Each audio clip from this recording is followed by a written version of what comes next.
Today we're going to talk about the editorial board and how you can work with it. Hi, my name's Eagle.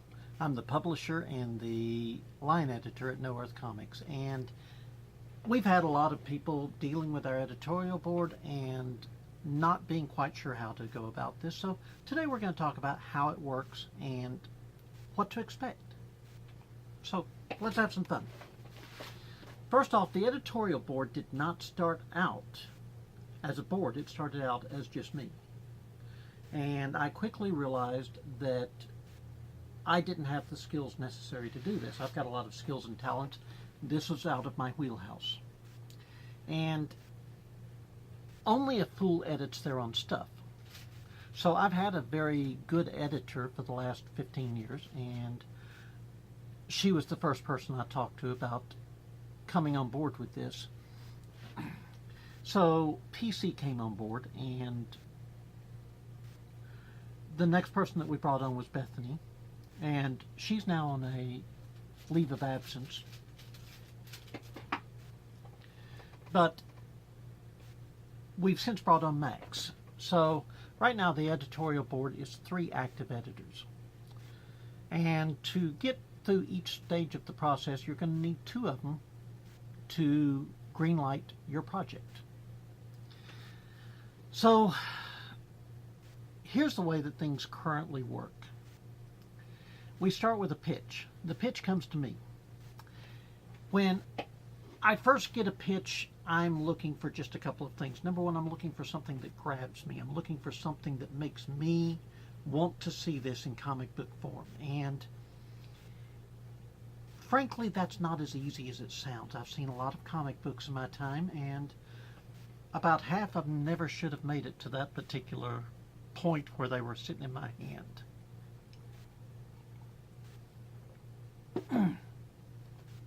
But the pitch is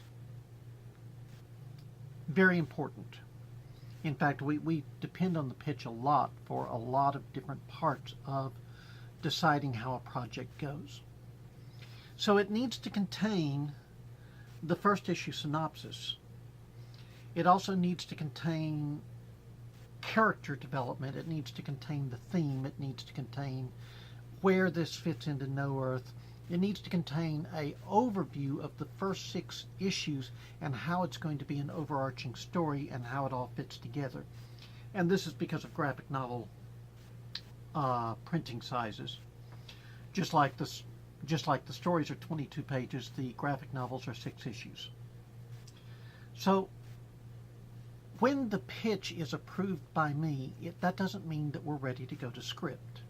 It means that the pitch document now goes into the editorial board. All you've done in getting past me is earned the ability for this story to be looked at in more depth. So, how does this work? I put the pitch into a Google Doc. I then send invitations to the editorial board and to you, the writer. If we have an artist already attached to the project, then they get an invitation as well. The last person that gets an invitation is Jesse, our project manager. Jesse's not going to be a participant in the collaborative process, but he's going to monitor it so that if you have any questions, he has your answers. So the pitch is where we start taking the story apart. Look, we've ticked off some writers. We've had writers not go past this stage because they could not stand to have anything that they had done critiqued. And I understand that, but in the end, that's your ego playing against you. You are not the world's greatest writer. Just understand that. You're not the world's greatest writer. Every single writer out there can use improvement. Every single writer out there can use feedback. Every single writer out there can use a degree of separation between what they are producing and the person looking at it. I don't care what your mother said about your pitch. it's still not going to fly on the first draft. And we honestly get people that expect us to simply accept their first draft, regardless of the fact that it has glaring plot holes, it has questions that need to be answered, it has it doesn't fit into the No Earth world, it's a story that's too big for our universe, it's a story that's too small, it's a story that requires us to rewrite canon, it's all sorts of reasons. And apparently we are simply supposed to accept this because we get people that their ego immediately gets in the way of them being able to go through this particular editorial process. And that's a shame, because they're missing out on something good. So, what's going to happen? Your pitch goes before the editorial board and they start making comments. And this can be overwhelming, and let me apologize in advance. This is going to be overwhelming. You're going to see a whole lot of comments over on the side of your dock screen, and you're going to wonder what to do with them. What you do with them is you answer them. If somebody is questioning you, you answer the question. If somebody is saying this would be better if you did this, you take a look at it and decide if you want to change that. If somebody is saying this doesn't fit, then you either explain why it does fit or you figure out how to make it fit. In the end, we're not going to change your document. We're not going to go in and rewrite stuff for you. You're going to do that. And if you decide not to do that, then just remember you have to get 2 out of the 3 editors to greenlight your pitch before it goes on to script stage. If you decide to just let it stand when all 3 editors are saying, these things need to change before I'm happy with it, you're not going any farther. Your pitch is going to sit in pitch limbo. If you were using one of our ideas, we will eventually remove you from that project and find a new writer. If you're using one of your ideas, we will eventually delete that document and all record of it, and you can go back to trying to find another publisher for it. This sounds harsh, and there's no way around it. There's no way for me to put this in a way that doesn't sound harsh. If you're not willing to work with the editorial board, you're going to leave, period. We have stated several times in different places on the site that the prima donnas and the egos need to stay outside the door. We're not going to put up with it. So, eventually, the pitch is going to be finished, and it's going to be a blueprint for the issue and the issues that follow it. And that's where things get fun. Now, let's talk for a moment about the artist. If you were one of the smart people, you brought an artist with you. Let me rephrase that. If you were one of the lucky people, you brought an artist with you, because artists are actually very hard to come by. We've had extremely good luck getting artists, and the reason we've had good luck getting artists is twofold. Number one, we're going to publish, and number two, we have high standards for scripts. So when artists look at the script, they go, yes, I want to draw this. And that's what our standard is. That's what we are aiming for through the editorial process, is to raise your script to the level that an artist looks at it and goes, yes, I want to draw this on spec. Because they know they're not getting paid up front. They know they're going to get shares in the company, and they know these shares are paying pennies. But they want to draw this script. So, you need to bring your A game. And we're going to help you do that. So, at some point in time, we're going to bring an artist in on this. And by the way, the artist is also going to have to meet our standards. We have published with no editorial control over artists before. We will not do that again. From now on, all art pages go through the editorial process as well as the script pages, because it's just going to make for a better comic. And that's what we're about, is the good comics. So, on the script, I was just reading a Facebook thread a couple of days ago, and they were talking about how long it takes to write a script. And there were a number of people saying, well, I can turn out 2 or 3 scripts a week.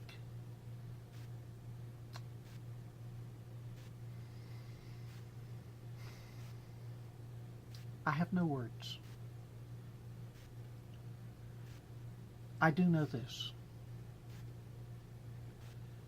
What we're trying to do is not rushed scripts. What we're trying to do is not the typical level of script. We're actually trying to incorporate the 5 elements of fiction. We're trying to incorporate deeper stories. We're trying to incorporate the motto of the company is comics for people who don't read comics. So we're not about the artwork. We're not about the battles. We're not about the cool characters. We're not about the visual effects. We're not about the fanboy crossover moments. What we are about is story. Period. Story first. Everything else is icing. The story is the cake. Without the story, you don't have a comic. You've got a picture book. And apparently some companies think that those picture books are worth a considerable amount of money. What we're trying to do is provide people with stories, and this is the whole purpose of the editorial board. This is why we have this, is so that your story is receiving what amounts to a dedicated writer's workshop on how to make it a better story. And if you go into this with the understanding that you are going to collaborate, it's your story. Every single word in there is going to be written by you.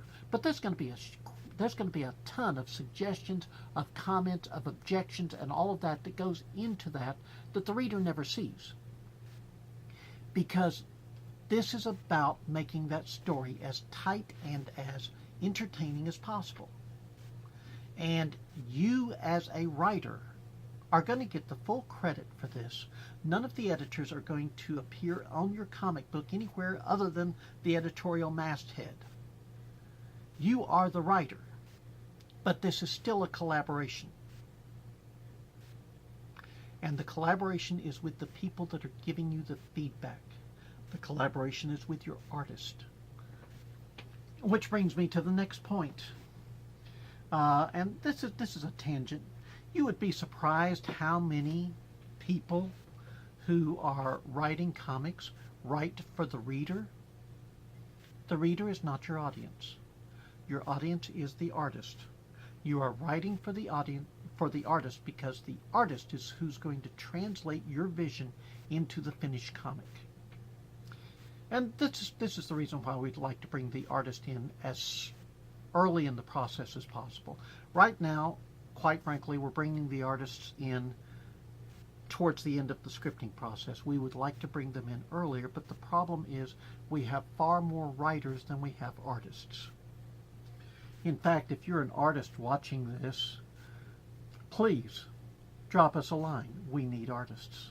And we can promise you a more fulfilling collaborative experience than you usually get when you're doing comics for other people.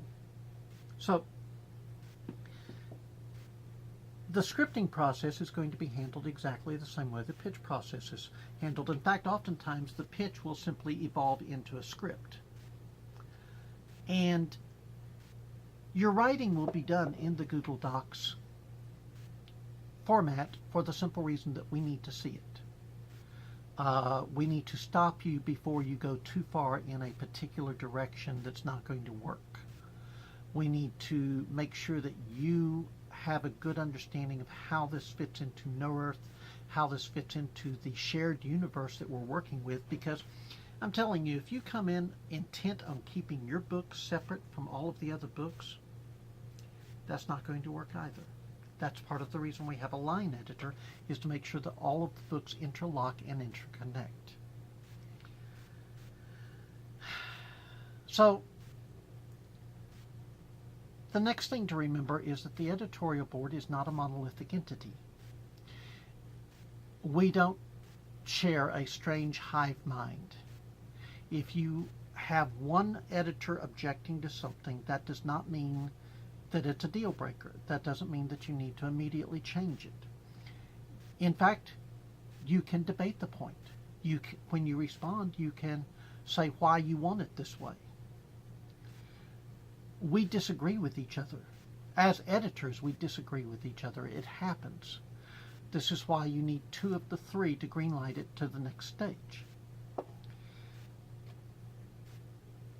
And there's a lot of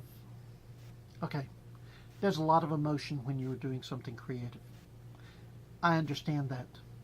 My stuff goes through this creative process and this editorial process the same way yours does. I am not special simply because I'm the publisher. My stuff goes through the same process your stuff goes through. Why? Because I know I am not that highly skilled of a writer. I know that my stuff needs fresh eyes looking at it. Only a fool edits their own stuff. I need people looking at it going, well, why don't we try it this way? Why don't we try it that way? It's difficult sometimes. In order to be a creator of content for other people, you have a strange type of ego.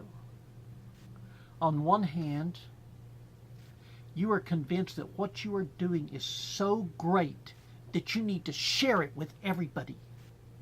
This is ego of the highest sort. And on the other side, you're constantly dealing with imposter syndrome. You are constantly dealing with the idea that my work is not up to standards. My work is not up to par. My work sucks. So we understand the emotions. We understand that this is how it works. Okay? Right now, 2 out of the 3 people on the editorial board are comic creators. We understand. But what I'm also telling you is the ego needs to stay outside. The emotions need to stay outside. You need to detach yourself and look at this as helpful comments, suggestions, and advice. And you're not going to get a critique sandwich here. You're not going to get somebody going, I like this. This needs to change. I like this too, which is the standard constructive criticism critique sandwich. You're not going to get it. We're going to tell you what we like. We're going to tell you what we don't like. But there's too much to go over for it to be presented in a ego-pleasing, feels-soothing way. It's not going to happen. And you need to go in prepared for that. I had one person, after I sent them back the critique on the initial pitch, it had not made it past me yet. After I sent them back the critique on the initial pitch, which, by the way, was a critique sandwich,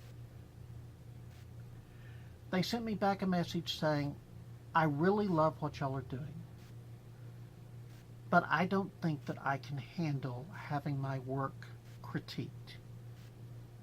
It's either going to make me cry or it's going to piss me off. And all I could do was say, I'm sorry that you feel that way. Because we can't change the way we're doing it. The way we're doing it is what is needed to produce quality comics.